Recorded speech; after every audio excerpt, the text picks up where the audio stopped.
I'm Matthew from Pointshogger. I just finished speaking at the first Canadian Points University in YVR, Vancouver, and I'm here with Boris and Jason, the founders of Canadian Points University.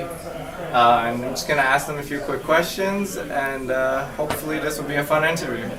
Awesome. So, this is Boris and this is Jason. So, first question for you guys.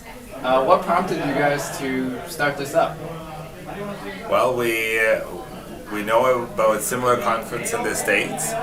We wanted to create something really targeting the Canadian consumer that empowers and educates them, opens up opportunities for travel, and we wanted to organize a fun event so people can network, learn from each other, learn some secrets, tips, and tricks. So that's why we decided to bring people together.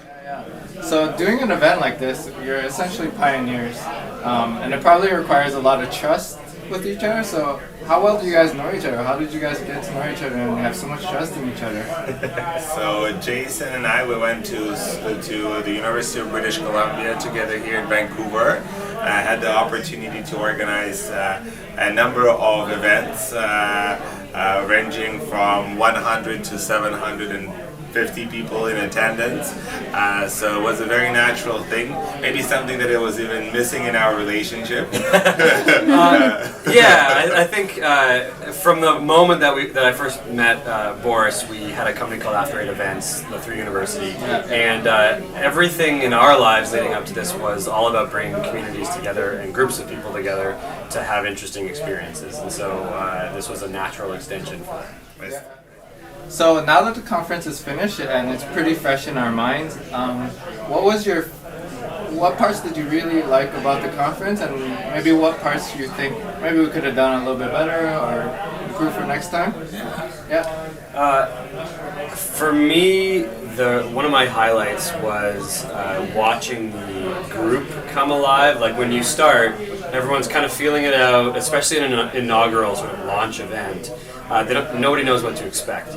And we started off with the beginner topics and then gradually started to move towards the more advanced. And as we did that, it's like the audience came alive. Like the questions became more involved, more advanced, and then you could tell the excitement in people's in their voices. And then the sort of ending point with the question and answer period where it was just no holds barred, let's talk face to face about different things where you had unanswered questions. That was, for me, the best way to end it off, because it was just really special to see that type of exchange, because I don't think anything like that has ever happened before in Canada. Yeah, absolutely. And I was very impressed with the fact that we had representation from everywhere in Canada, from Atlantic Canada, Quebec, Ontario, people even from Saskatchewan and Vancouver Island came to here.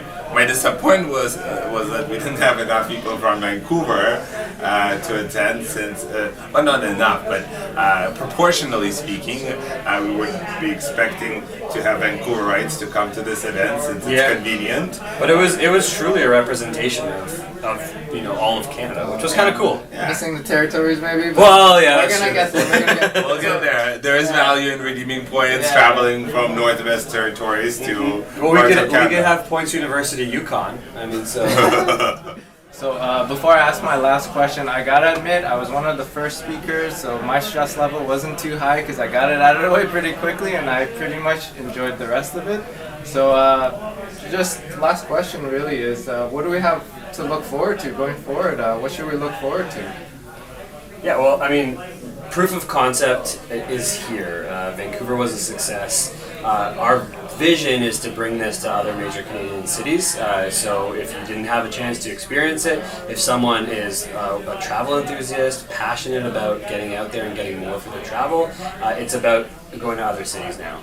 So in the pipeline, immediately we're looking at Toronto as the next city, with looking at other cities like Calgary and Montreal in the future as well. Yeah, and future visitors and participants can expect more diversity in the content and in the audience, representing various demographics. Yeah. I noticed that too. There was a pretty wide variety of audience, some younger, older. It was definitely a wide range of people.